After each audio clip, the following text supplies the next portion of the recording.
He was holding the ring when he saw them. 2 little girls, 4 years old. His ex-wife's hands on their shoulders, and their eyes, his eyes, staring back at him across a crowded street. She left 5 years ago, disappeared the night she found out what he really was. He became the most feared man in the city, built an empire on silence and blood, buried his past, moved on. He was going to propose to someone new. Tonight. But now, those children. His children. The ring in his pocket feels like a lie. His phone is ringing. His fiancée is waiting. But his heart just remembered how to break. And the most dangerous man in America is about to discover some wars can't be won with power. The rain didn't fall in New York. It accused. Min-jun stood outside Tiffany & Co. on 5th Avenue, the small blue box heavy in his coat pocket, heavier than the gun he carried at his ribs. Inside that box was a 3-carat diamond ring. Flawless, brilliant cut. Exactly what a man like him was supposed to give a woman like Sophia. Sophia. Beautiful. Elegant. The daughter of a Wall Street executive who asked no questions about where Min-jun's money came from. She smiled at charity galas. She wore his gifts. She never looked too closely at the scars on his knuckles, or the men who followed him like shadows. She was perfect. She was safe. She didn't know him at all. Min-jun exhaled, watching his breath fog in the cold November air. 32 years old.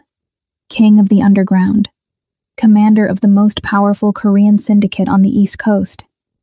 He'd built an empire from nothing: money laundering, protection, control of the docks, silent partnerships with half the city's elite. No one touched his territory. No one said his name without respect or fear. And tonight, he was going to propose. The thought felt like swallowing glass. His phone buzzed. Sophia. I'm at the restaurant, baby. Don't be late. He didn't reply. Instead, he started walking. The plan was simple. Dinner at Le Bernardin. Champagne. The ring. A future that looked clean and uncomplicated. A future where he didn't wake up alone in a penthouse that echoed with ghosts. A future where he stopped thinking about her. But the universe had other plans. Min-jun crossed 57th Street. Hands in his pockets, bodyguards trailing 20 feet behind. The sidewalk was packed. Tourists, shoppers, people living lives that didn't include blood or buried secrets. He moved through them like water, invisible despite his tailored black suit and the cold authority that radiated from him like frost. And then, he saw her. Time didn't stop. It shattered. Across the street, standing in front of a small bookstore, was a woman he thought he'd never see again. Amara, his ex-wife. The only person who ever walked away from him and survived. She looked different. Older, maybe. Her hair was longer, natural curls falling past her shoulders. She wore a simple navy coat, jeans, boots. No makeup, no jewelry. She looked tired, beautiful, real. But it wasn't her that made his heart stop. It was the 2 little girls holding her hands. Identical twins. 4, maybe 5 years old. Dark curls like their mothers. Small winter coats, one pink, one purple. They were laughing at something, faces bright with joy. And their eyes. Min-jun's breath caught. Dark. Almond-shaped. Sharp and clear. His eyes. The world tilted. He stood frozen in the middle of the crosswalk as people pushed past him, horns blaring, the city screaming around him. But all he could see were those 2 little girls. Those eyes. That impossibility made flesh. Amara looked up. Their gazes met across the street. And for one single heartbeat, the most dangerous man in New York felt like a boy who'd lost everything. Her face went pale. Shock. Fear. Something else he couldn't name. Then she grabbed the girl's hands tighter and turned away. Wait. Minjun started moving, but a delivery truck cut between them, blocking his view. When it passed, they were gone, vanished into the crowd like ghosts. He stood there, heart pounding, the rain soaking through his coat. 5 years. She'd been gone for 5 years, and she had his daughters. Later.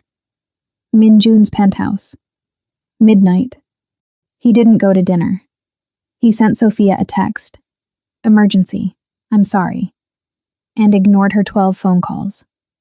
Now he stood in his living room, 50 floors above the city, staring out at the lights of Manhattan like they held answers. The ring sat on the glass table behind him. Untouched. Forgotten. His head of security, Jay, stood near the door. Silent. Waiting. Find her, Minjun said quietly. Sir? Amara Song, my ex-wife. His voice was flat, controlled, but his hands were shaking. I want to know where she lives, where she works, everything. Jay hesitated. Boss, are you sure? Find her. Yes, sir. Jay left. Minjun poured himself a scotch and didn't drink it. Amara. He hadn't said her name out loud in 5 years, hadn't let himself think about her. Not after she left. Not after she looked at him with those heartbroken eyes and said, I can't be married to a monster. She'd found his ledgers, his records. She'd seen the truth of what he was, what he did. And she'd walked out of their penthouse apartment in the middle of the night and disappeared so completely it was like she'd never existed. He'd looked for her. For months. Used every resource, every contact. Nothing. She was a ghost. And eventually, he stopped searching. He told himself he'd moved on, built his empire higher, made more money, earned more fear, started dating Sophia because she was easy and elegant and didn't ask questions. But now, those girls, 4 years old. The math was simple, brutal. If they were his, she'd been pregnant when she left. Pregnant. And she never told him. Minjun's hand tightened around the glass. Rage simmered beneath his skin. Hurt. Confusion. Something that felt dangerously close to hope. He had daughters, 2 of them, and the woman he'd never stopped loving had kept them from him. His phone buzzed. Sophia again. He turned it off. Tomorrow he would find Amara. Tomorrow he would get answers. Tonight he stood in the dark and let himself remember what it felt like to break. Amara didn't sleep. She sat on the edge of her bed in the small apartment in Brooklyn, hands trembling, staring at the wall like it might offer salvation. The twins were asleep in the next room. Mia and Zara, her whole world, curled up together under a quilt her mother had made. He saw them. The thought was a knife. Minjun, standing across the street, looking at her daughters with those sharp, lethal eyes that had once looked at her like she was the only thing that mattered. She'd run, grabbed the girls and disappeared into the nearest subway station, her heart pounding so hard she thought it would break her ribs. She'd checked over her shoulder 20 times on the train, locked every door in the apartment twice, but she knew. He would find her. Men like Minjun always did. Amara pressed her palms to her face, exhaustion burning behind her eyes. She'd spent 5 years building a life where he couldn't reach her. Changed her name. Paid cash for everything. Worked under the table as a freelance graphic designer. Homeschooled the girls. Kept them safe. And in 30 seconds, it all came crashing down. He saw them. He knows. Her phone buzzed on the nightstand. Unknown number. Her stomach dropped. She stared at it. Let it ring. But when it buzzed again, a text this time, her hand moved on instinct. The message was short. We need to talk. Tomorrow. 2 p.m. Brooklyn Bridge Park. Come alone. MJ. Amara's breath stopped. MJ, Minjun. He'd found her. Already. Of course he had. She wanted to throw the phone across the room. She wanted to scream. But instead, she sat in the dark and thought about her daughters sleeping in the next room. Thought about the man who'd once promised to give her the world and then drowned it in blood. She typed back, "If you come near my girls, I'll disappear again, and you'll never find us." The reply came instantly. "They're my girls too. 2 p.m. Don't make me come to you." Amara closed her eyes and knew she had no choice. The next day. Brooklyn Bridge Park.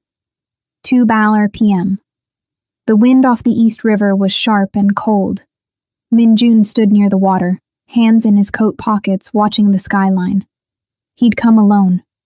No bodyguards, no weapons, nothing but the weight of 5 years and a truth he wasn't ready for. She was late. He didn't blame her. At 2:17, he heard footsteps behind him. He turned. Amara stood 20 feet away, arms crossed, her face a mask of defiance and fear. She looked small against the city. Fragile. But her eyes were hard. "You shouldn't have contacted me," she said. Min-jun's chest tightened. Hearing her voice again felt like drowning. "You shouldn't have run." "I didn't run. I left." Her voice was cold. Sharp. "There's a difference. You were pregnant." Silence. The accusation hung between them like smoke. Amara's jaw tightened. "Yes. And you didn't tell me." "No." "Why?" She laughed, bitter, broken. "Are you seriously asking me that?" Min-jun took a step closer. She didn't move. "I had a right to know." "You lost that right the night I found your ledgers, Min-jun." Her voice cracked. "You lost it when I realized the man I married wasn't real. That everything was built on lies and blood. I never lied to you. You never told me the truth." Tears burned in her eyes, but she didn't let them fall. "I thought you were a businessman. I thought the late nights, the security, the money. I thought it was legitimate. And then I found the records, the names, the deals, the—" She stopped, swallowed. "You're a criminal, Min-jun. A monster." The word hit him like a bullet. He'd heard it before, from enemies, from men who feared him, but never from her. "I protected you," he said quietly. "You lied to me.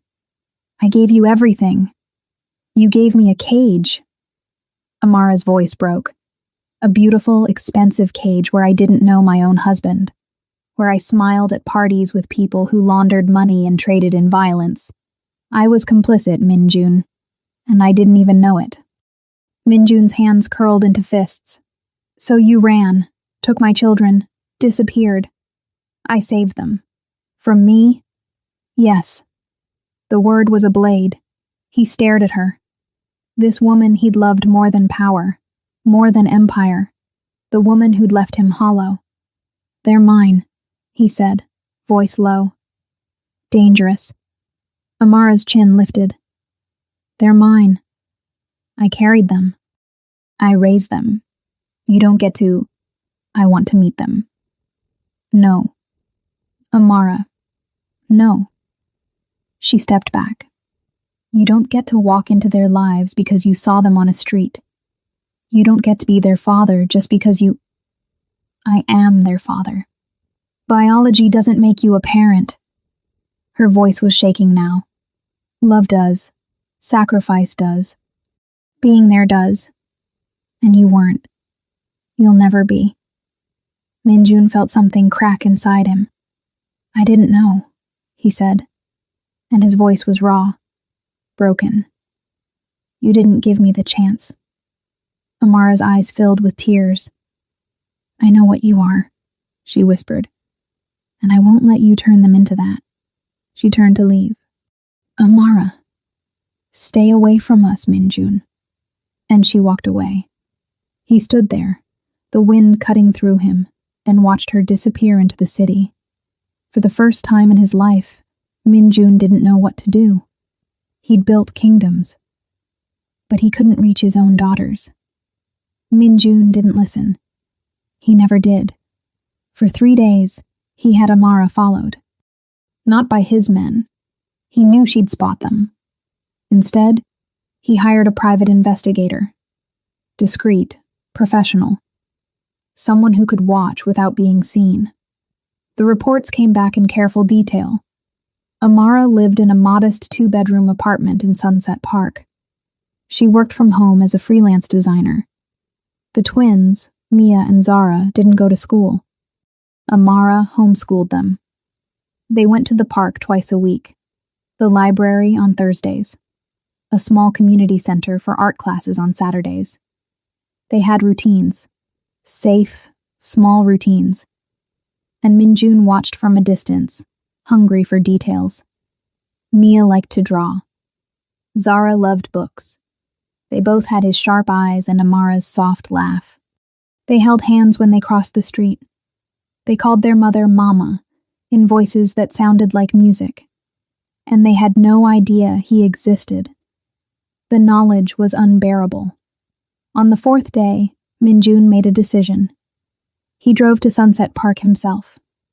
No guards, no plan. Just a desperate need to be close to them. He parked across from the small playground near Amara's building and waited. At 3:47 p.m., they appeared. Amara, holding both girls' hands, walking toward the swings. She looked tired, beautiful, wary. She scanned the street like she was looking for threats, looking for him. Minjun stayed in the car.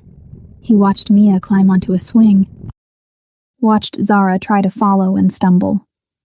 Watched Amara catch her, laughing, lifting her up. The sound carried across the park, pure joy, unguarded. And something inside him shattered. He'd spent 5 years building power, control, an empire of silence and fear, but he would trade it all for 10 minutes on that playground. He didn't realize he was crying until the tears blurred his vision. That night, he called Sophia. Minjun? Her voice was careful, hurt. You've been ignoring me for days. I know. He stood at his penthouse window. The city sprawled below him like a kingdom he no longer wanted. I'm sorry. What's going on? Silence. Minjun, I can't marry you. The words fell like stones. Sophia's breath hitched. What? I'm sorry, Sophia. You deserve better than this. Better than me. Is there someone else? Yes. It's complicated. That's not an answer. I'm ending this. I'm sorry. He hung up, threw the phone across the room, and stood there, alone, the ring still sitting on the table where he'd left it days ago. He'd chosen. And it hadn't even been a choice. 1 week later, Amara knew he was watching. She felt it every time she left the apartment. Every time she took the girls to the park. She didn't see him. Minjun was too smart for that. But she felt him. Like a shadow. Like gravity. It terrified her. And it broke her heart. Because she knew what it meant. He wasn't going to let go. On a cold Friday afternoon, her phone buzzed. Another unknown number. Another text. I won't approach them. I won't interfere. But please let me see them, even from a distance. I just need to know they're real. Amara stared at the message, hands shaking. She should say no. She should block the number. Move again. Disappear.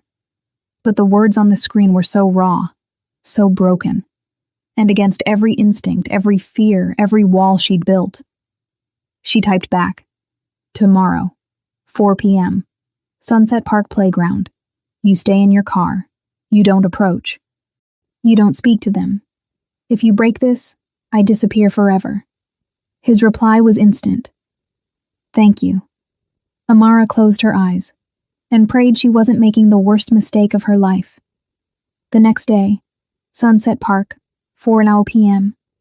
Minjun sat in his car, heart pounding, hands gripping the steering wheel like it was the only thing keeping him tethered to earth. She'd said yes. He could see them. At 4:03, Amara appeared with the twins. Mia wore the pink coat. Zara wore purple. They ran ahead to the swings, laughing, while Amara followed slowly, her eyes scanning the street. She found his car. Their gazes met. She didn't smile, didn't wave, just gave him a small warning nod. "Stay there." Minjun nodded back and watched. For 30 minutes, he sat in that car and watched his daughters play, watched them chase each other, watched them fall and get back up, watched them exist in a world he wasn't part of. And it was the most painful, beautiful thing he'd ever experienced. When Amara finally gathered the girls to leave, Mia looked toward his car. Their eyes met.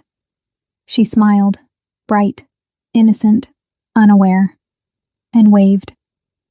Minjun's breath stopped. He lifted his hand, waved back. Mia giggled and ran to her mother. Amara took their hands and walked away. And Minjun sat there, tears streaming down his face, knowing he'd just fallen in love with 2 little girls who didn't even know his name. Before we start, a quick note.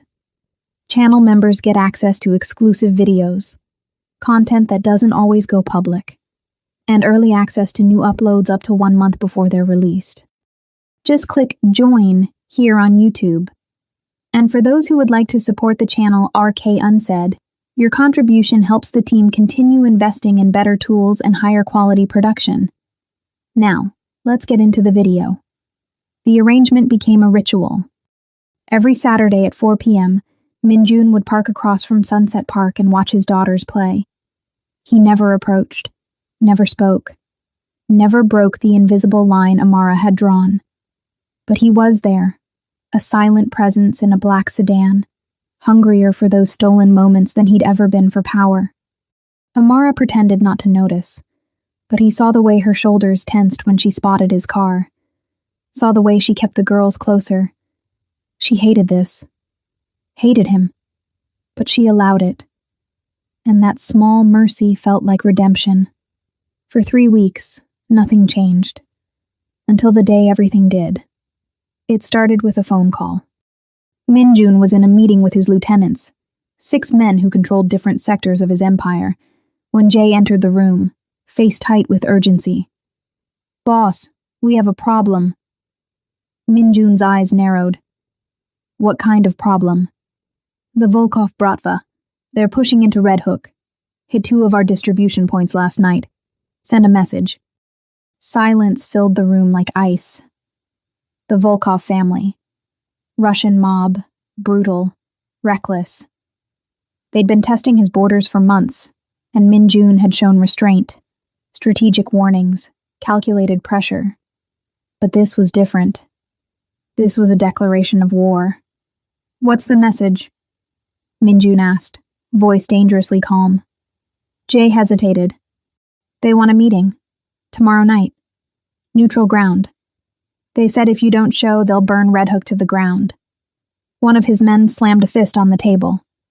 "It's a trap, boss. We hit them first." "No." Minjun's voice cut through the room like a blade.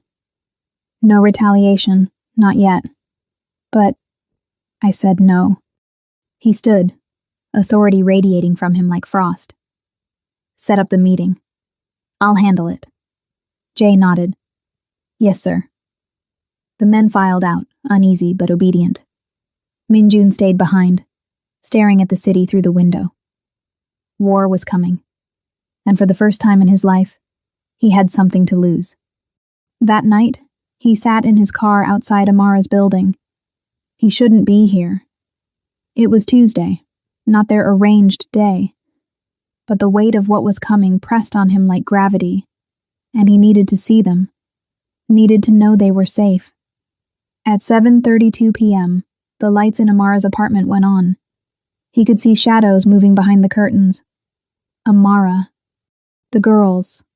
A normal evening. Dinner. Bath time. Stories. A life he wasn't part of.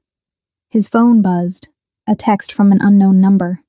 "Watching someone, Mr. Choi? Careful. Obsession makes men sloppy." Minjun's blood turned to ice. He scanned the street, empty, dark. But he felt eyes on him. felt the threat like a knife at his throat. Another text. Beautiful family. It would be a shame if something happened to them. His heart stopped. No. He dialed Jay. I need a full security detail on Sunset Park. Now. 24-hour surveillance. No one gets near that building. Boss, what's going on? Just do it. He hung up, stared at Amara's window, and realized the worst thing he'd ever done wasn't the blood on his hands. It was bringing danger to the only people who mattered. The next morning, Amara was making breakfast when someone knocked on her door.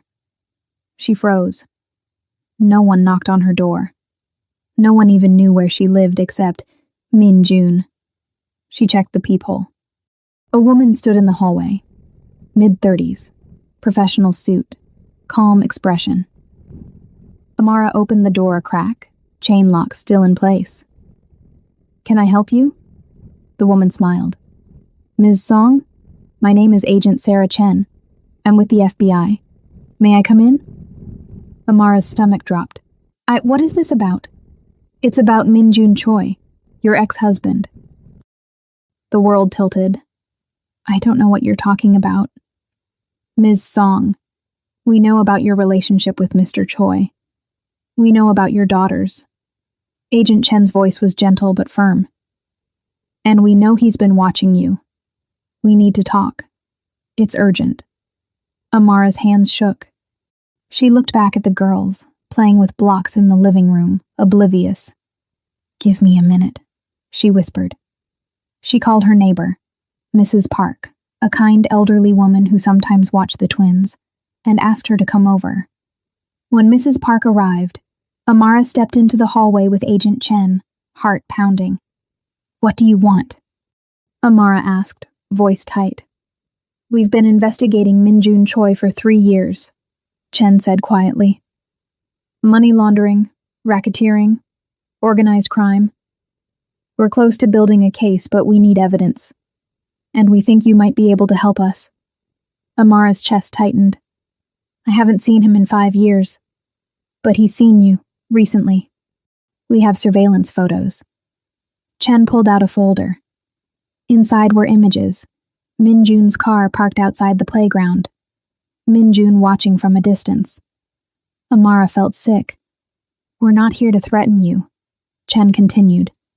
But you need to understand. Min Jun Choi is dangerous. And if he's back in your life, you and your daughters are at risk. Not just from him. From his enemies. He would never hurt us. Maybe not intentionally. But his world is violent, Ms. Song. People die. And the people close to him, they become targets. Amara closed her eyes. She'd known this. Of course she'd known this. That's why she'd left. What do you want from me? She whispered. Help us put him away. Testify. Give us whatever information you have from your marriage, financial records, contacts, anything. I don't have anything. Then wear a wire. Meet with him. Get him to talk. Amara's eyes snapped open. You want me to betray him? We want you to protect your daughters. The words hit like a hammer. Chen handed her a business card. Think about it. But don't take too long. War is coming, Ms. Song. And when it does, no one is safe. She walked away. Amara stood in the hallway, card trembling in her hand, and felt the walls closing in. Saturday, 4 p.m., Sunset Park. Min Jun was late. Amara waited on the bench near the swings, the girls playing nearby, her heart racing. At 4:23, his car pulled up. He didn't get out, just sat there, staring. Amara's phone buzzed. I'm sorry I'm late. Had to make sure no one followed me. She looked at his car, saw the exhaustion in his posture even from a distance. She typed back, We need to talk, in person. His reply was immediate. When? Tonight, after the girls are asleep. My apartment. 9 p.m. Are you sure? Amara stared at the message. No. She wasn't sure about anything anymore. but Agent Chen's words echoed in her mind. War is coming, and Amara needed to know. Was Min Jun still the man she'd run from? Or was there something left worth saving? She typed, "Yes. Come alone." 9 p.m., Amara's apartment. The knock was soft. Amara opened the door. Min Jun stood in the hallway, hands in his pockets, looking more vulnerable than she'd ever seen him. No guards, no armor. Just a man standing at the threshold of a life he'd lost. "Hi," he said quietly. "Hi." She let him in. The apartment was small, modest, nothing like the penthouse they'd shared. But it was warm, lived in.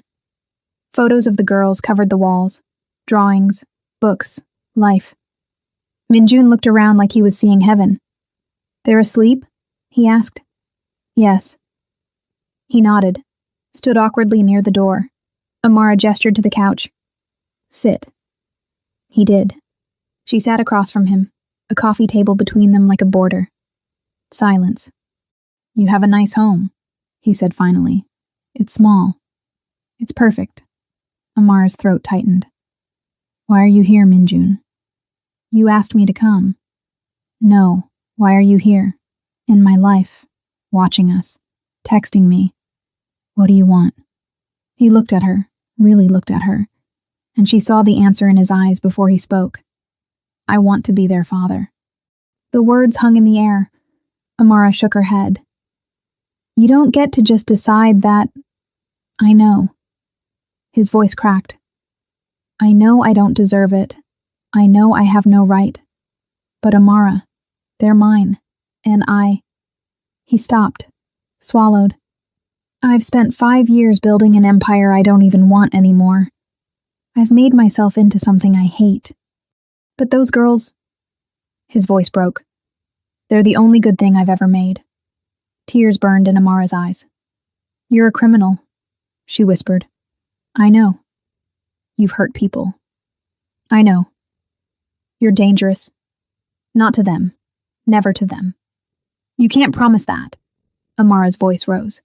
"Your world is dangerous, Min Jun. Your enemies. The FBI is watching you. The Russians are threatening you. And now..."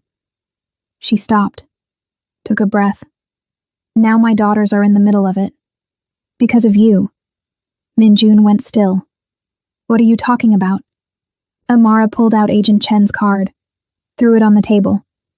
Min Jun picked it up, read it. His face went white. "They came to you?" "Yesterday." "What did they say?" "They want me to help them build a case against you. They want me to wear a wire. To betray you." Min Jun's hands curled into fists. "And?" "And I told them to leave." He looked up, shock in his eyes. "I told them I don't have anything, that I haven't seen you in years, that they're wasting their time." Amara's voice shook. "I lied for you, Min Jun. Even after everything. Even though I should help them. I lied. Why? Because you're their father." Tears spilled down her cheeks. "And I don't know what to do. I don't know if I'm protecting them or destroying them. I don't know if letting you into their lives is the worst mistake I'll ever make. But I look at you and She broke. "I see the man I loved. And I hate that I still do." Min Jun stood, crossed the space between them, knelt in front of her. "I'll leave," he said, voice raw. "I'll walk away. I'll disappear. If that's what's safest for them, for you, I'll do it. I'll give up everything." Amara stared at him, tears streaming. "Do you mean that?" "Yes." "You'd give up your empire, your power, everything you've built?" Min Jun looked at her with eyes full of pain and truth. "I'd give up the world for them." And Amara believed him. She reached out, touched his face. "Then prove it." Min Jun didn't go home that night. He stayed. Amara made tea. They sat in the small kitchen, the city humming beyond the windows, and for the first time in 5 years they talked. Not about the past. Not yet. About the girls. "Mia loves art," Amara said softly. hands wrapped around her mug. She draws constantly. Imaginary worlds, castles, dragons. She has this imagination. Minjun smiled. Like you. Amara's breath caught. You remember. I remember everything. Silence. Fragile. Aching. And Zara? He asked. Zara is fierce, protective.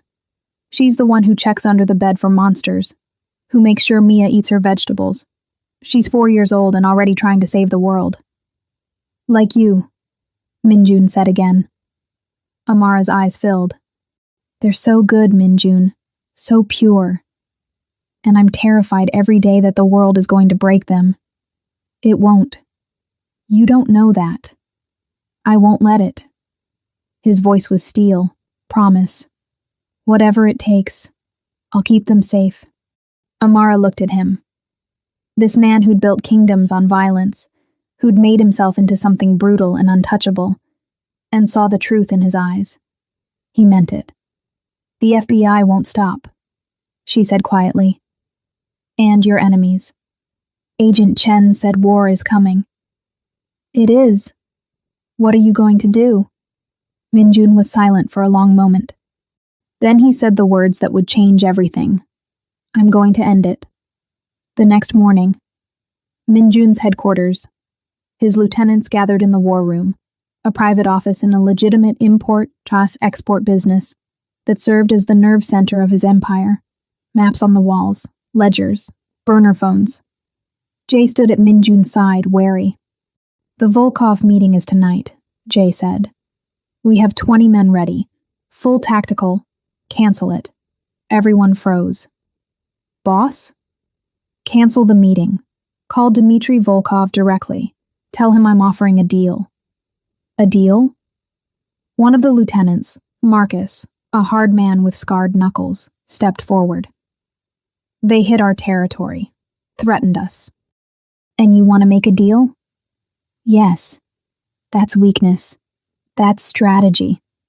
Minjun's voice was cold, absolute. War costs money, lives, attention. The feds are circling. Every move we make right now is watched. So we don't fight. We negotiate. And if they refuse, they won't. Dimitri's smart. He knows a long war bleeds both sides. I'll offer him Red Hook. Joint territory. 60-40 split. He gets face. We get peace. Marcus's jaw tightened. You're giving up territory for nothing? I'm giving up territory for time. Time for what? Minjun looked at each of them. Men who'd followed him for years, who'd built this empire at his side. I'm getting out. The room erupted. You can't be serious. Boss, this is insane. Enough. Minjun's voice cut through the chaos. I've made my decision. I'm negotiating peace with the Volkovs. I'm closing the riskier operations, liquidating assets, and in 6 months, I'm stepping back. Stepping back to what? A legitimate life. Silence. Shocked. Disbelieving. Jay spoke carefully. Boss, what brought this on? Minjun didn't answer directly. Instead, he pulled out his phone. Showed them a photo. One he'd taken from his car. Mia and Zara on the swings, laughing, faces bright with joy. I have daughters, he said quietly, and they deserve a father who doesn't live in the shadows. No one spoke. You can stay or go, Minjun continued. I'll make sure everyone is taken care of. But I'm done building an empire on blood. I'm done being a monster. Marcus shook his head. You think you can just walk away? That the feds will let you? That your enemies will? I'll make them. How? Minjun's eyes were hard, determined. By giving them everything they want. That night, FBI field office. Agent Sarah Chen sat in her office reviewing case files when her phone rang. Unknown number. She answered. Chen. Agent Chen. My name is Minjun Choi. She sat up straight. Mr. Choi, this is unexpected. I have a deal for you. I'm listening. I'll give you everything. Names, contacts, financial records, offshore accounts. Every piece of evidence you need to dismantle my operation and prosecute the people who've been enabling it. Politicians, bankers, everyone. Chen's heart raced. In exchange for immunity, witness protection for my family, and a clean slate. Your family? My ex-wife and daughters. They get new identities, safety, a life away from all of this. And I walk away. No charges, no jail time. You're asking for a lot. I'm offering a lot. You've been chasing me for 3 years with nothing. I'm handing you the entire operation. Take it or leave it. Chen leaned back. This was huge, unprecedented. I'll need to bring this to my superiors. You have 24 hours. That's not enough time. Then make it enough. Clock's ticking, Agent. He hung up.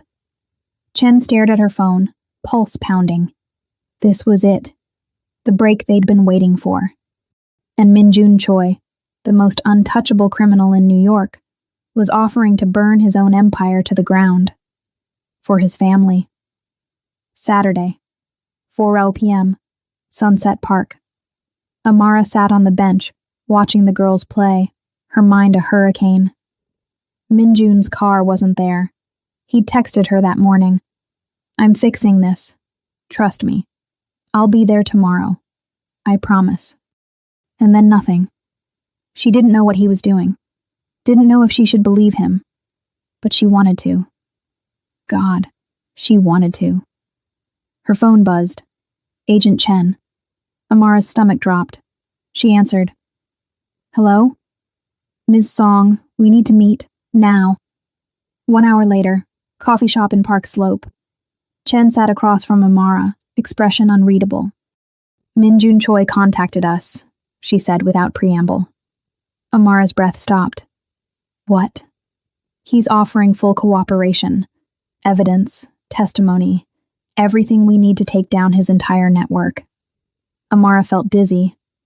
Why would he, in exchange for immunity? And witness protection for you and your daughters? The world tilted. He's doing this for you, Chen said quietly. For them. He's willing to destroy everything he's built if it means keeping you safe. Tears burned in Amara's eyes. What? What happens now? If the deal goes through, you'll be relocated.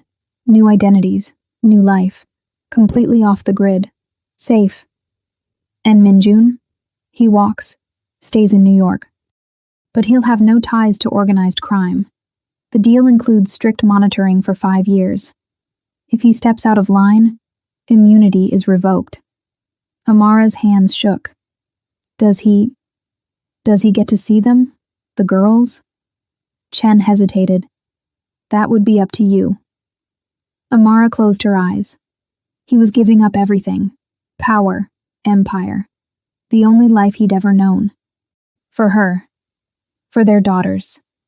And she had to decide if that was enough. There's one more thing, Chen said. The deal includes testimony against some very dangerous people. Politicians, crime families. If Min-jun goes through with this, he'll have enemies for life. He'll never be truly safe. Then why is he doing it? Chen looked at her with something like respect. I think you know why. Amara did. Because love was stronger than fear. Because his daughters' futures mattered more than his past. Because he was choosing to be the man he should have been all along. When do I have to decide? Amara whispered. You don't. He does.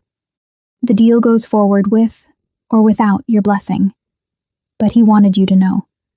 Wanted you to have a choice.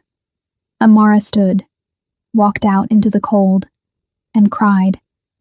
3 months later. Spring came to New York like forgiveness.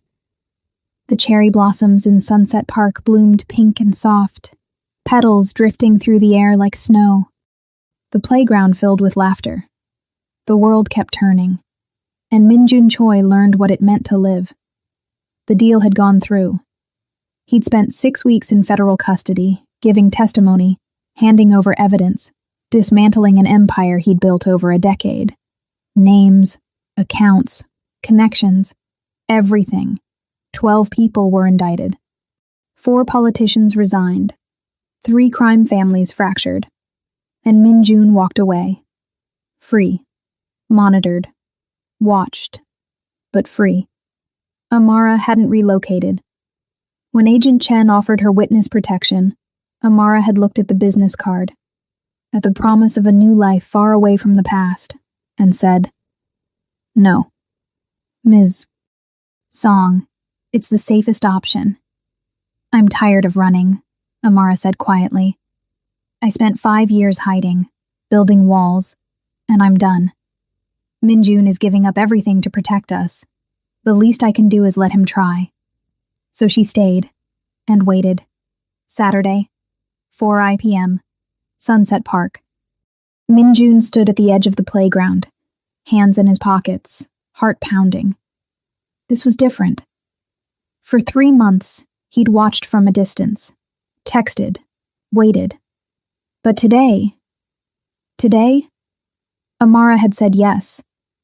He saw her sitting on the bench, the girls playing nearby, and walked over slowly, each step feeling like crossing an ocean. Amara looked up. Their eyes met. "Hi," he said softly. "Hi." He sat beside her, close but not touching. They watched the girls in silence. "They don't know who you are," Amara said quietly. "I know. If we do this, if I let you into their lives, you can't leave. You can't decide this is too hard and disappear. They deserve better." "I know. Do you?" Amara turned to him, eyes fierce. "Because this isn't the empire, Min Jun. This is bedtime stories and scraped knees and school projects. This is showing up, every day, even when it's boring, even when it's hard." "I want that," Min Jun said, voice raw. "I want all of it." Amara searched his face, saw the truth there. "Okay," she whispered. "Okay? Okay." Min Jun's breath caught. Amara stood, took his hand. "Come on." She led him toward the swings. Mia and Zara looked up, curious, cautious. "Girls," Amara said gently, kneeling down. "There's someone I want you to meet." Min Jun knelt beside her, heart in his throat. Up close, they were even more beautiful.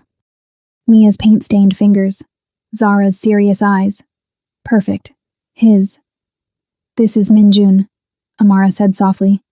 He's your father." The girls blinked. "Our daddy?"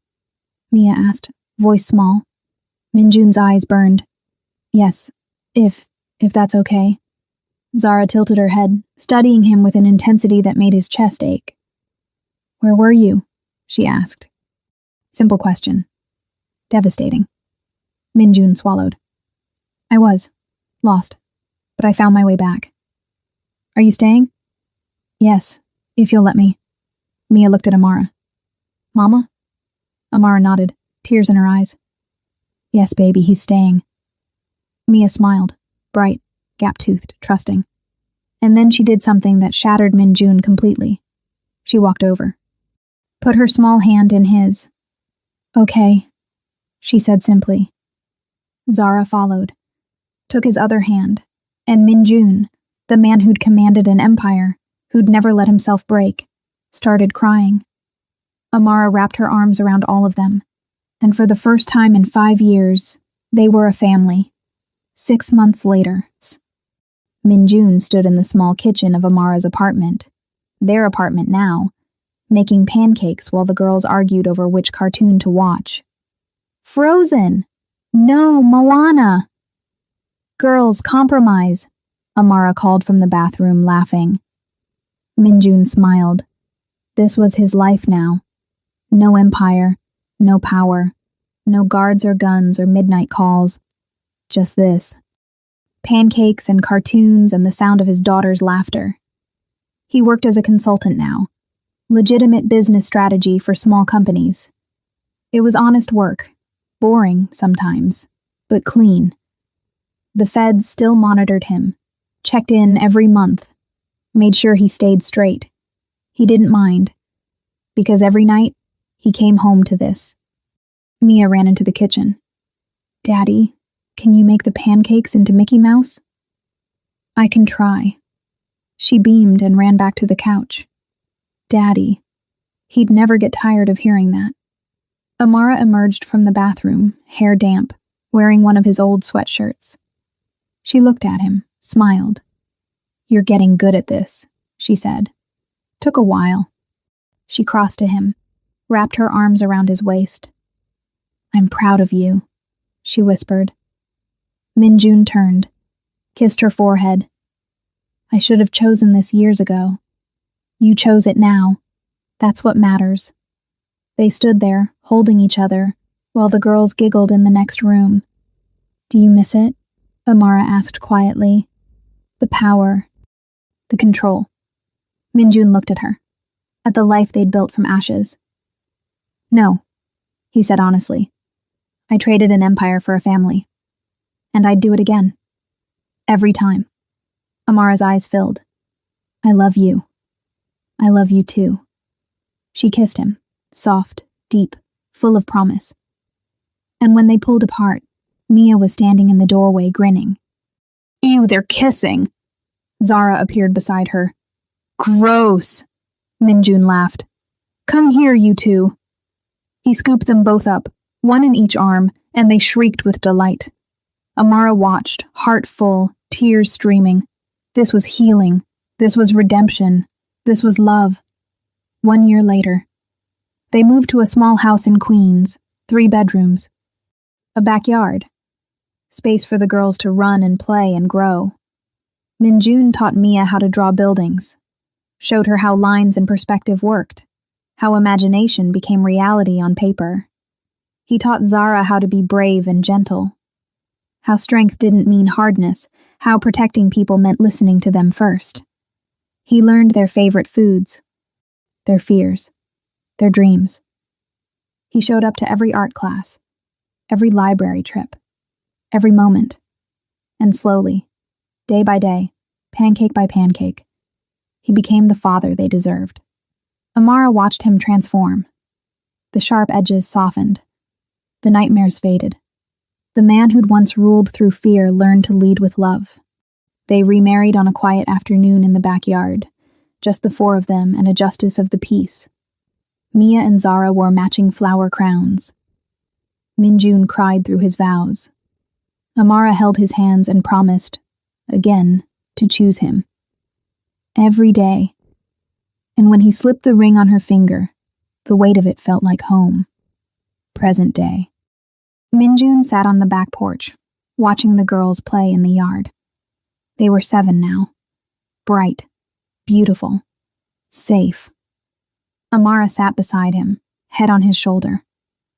"Happy?" she asked. "More than I deserve. You deserve this. You earned this." He kissed the top of her head. The sun was setting, gold and pink and soft. Inside the house, dinner was cooking. Homework waited. Bedtime stories would follow. Tomorrow he'd take the girls to school, go to work, come home, make dinner. It was ordinary, simple, perfect. He'd given up an empire and found a kingdom. "Thank you," he whispered. "For what?" "For letting me come home." Amara smiled. "You were always home, Minjun. You just had to find your way back." They sat there, watching their daughters play, and knew this was the life they were always meant to build. Together. The end. Safety and monetization, check, Chapter 06. YouTube safety score, 10 to 10 monetization. Risk, low final decision, safe to publish, no changes needed. Explanation, Chapter 06 delivers a deeply satisfying, emotionally uplifting conclusion. No violence, no explicit content. The narrative focuses on healing, family bonding, redemption, and the beauty of choosing love over power. Positive themes of transformation, fatherhood, and second chances make this fully monetizable and perfect for broad audiences. The ending provides strong emotional relief and hope, exactly what viewers need for a happy, complete resolution.